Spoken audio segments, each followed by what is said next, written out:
Hello! Hi అండి. మేము రీసెంట్‌గా ఎక్స్‌పోకెళ్ళామండి ఎన్‌సీలో. మేము ఒక 1 ఇయర్ అవుతోంది డల్లాస్ నుండి ఎన్‌సీకి మూవ్ అయ్యి. మాకు నేను ఇన్‌స్టాగ్రామ్‌లో చూసానండి ఇలా ఎక్స్‌పో జరుగుతుంది అని. నేను ఇంతవరకు ఒక్కసారి కూడా వెళ్ళలేదు యూఎస్ఏలో ఎక్స్‌పోకి. సరేలే వెళ్దాం చూద్దాము ఎలా ఉంటాయో, ఏమేం షాప్స్ పెట్టారో అనేసైతే ఇక్కడ ఎక్స్‌పోకైతే వచ్చేసామండి. చాలా డ్రెసెస్ వాళ్ళు, జ్యువెలరీ వాళ్ళు, silver jewellery, 1 gram gold, dresses, saris అన్నీ చాలా స్టాల్సే పెట్టారండి.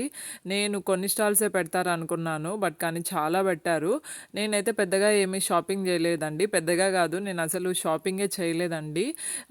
అంటే నేను లాస్ట్ 2 ఇయర్స్ నుండి ఏం షాపింగ్ చేయొద్దు అనుకున్నాను కాబట్టి చూసి వచ్చేద్దాము ఎలా పెడతారో ఎక్స్‌పో అనేసైతే మేము స్టార్ట్ అయ్యామండి.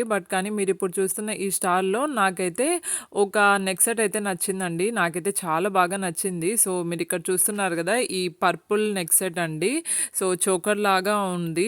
మీకెలా అనిపిచ్చిందో ఈ చోకర్ సెట్ నాకు కామెంట్ సెక్షన్‌లో చెప్పడం మర్చిపోద్దండి. సో, నేనైతే అప్పుడు తీసుకోలేదండి. నేను తర్వాత తనకి వాట్సాప్‌లో మెసేజ్ చేశాను. మళ్ళీ నేను తీసుకుంటాను అంటే తన దగ్గర నుండి నాకింకా రిప్లై అయితే రాలేదు. సో, తను రిప్లై చేస్తే నేను ఆ చోకర్ సెట్ అయితే కంపల్సరీ తీసుకుంటానండి. ఫైనల్‌గా ఎక్స్‌పో అయితే చాలా బావుందండి. చాలా స్టాల్స్ పెట్టారు. నేనసలుకు ఇన్ని స్టాల్స్ పెడతారు అనేసి నేను అనుకోలేదు. వేరే స్టేట్స్ నుండి గూడా వచ్చి స్టాల్స్ పెట్టారు అంట. మీకీ వీడియో ఎలా అనిపిచ్చిందో కామెంట్ సెక్షన్‌లో చెప్పడం మర్చిపోద్దండి. Thank you so much for watching. Bye.